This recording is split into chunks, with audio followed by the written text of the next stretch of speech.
In this chapter, we're going to be looking at performing I/O or input-output with Ruby, primarily working with files and doing some network programming. So we're going to start out on this first lesson looking at how to read data from a file. There's really two basic ways to do it. One is to write a generic program that reads anything, could read from the console or from a file or from any input device, and then specify a file. And the other way will be to write a program that explicitly opens a file to read.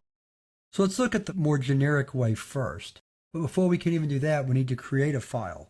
I'm going to show you an old DOS trick for creating a file simply using something called copycon.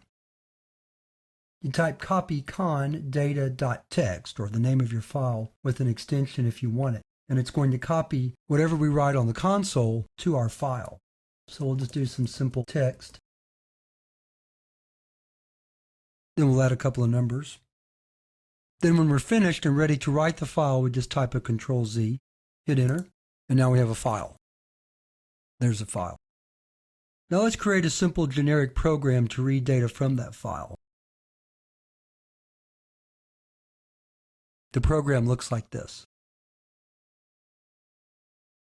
That's about as simple as you can get. We're going to use the getS function to get data into a variable line. Then we're going to write line out to standard output and then loop while there's data to read.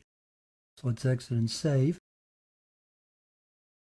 And then to make that work with a file, all we have to do is provide the file name on the command line like this. Then when we hit Enter, it reads a file. One of the nice things about Ruby is how easy it is to do simple file I/O. Now, if we prefer, we can actually open the file from within the program.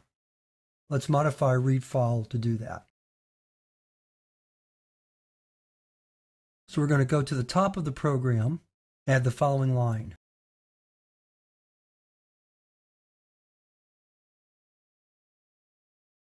Then, because the lowercase file now is like a file handle, we need to specify what we're getting from, like so, and then we're finished. So let's save the file. Let's clear the screen.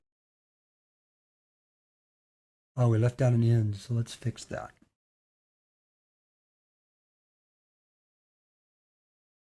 When you explicitly open a file, you have to also explicitly close it. So let's indent our loop. Now let's save and run the program again. And there we go. This last modification of read file shows us how to open a file inside the program rather than from the command line and read the contents of a file. And that's all there is to it. As I said before, there's really nothing easier than I/O in Ruby compared to other languages. Not a lot of things to import. The actual commands to open file is very simple.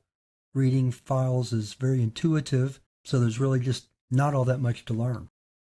So with that, we've wrapped up this lesson on reading data from a file in Ruby, and we're ready to move on to the next lesson where we're going to learn how to write data to a file.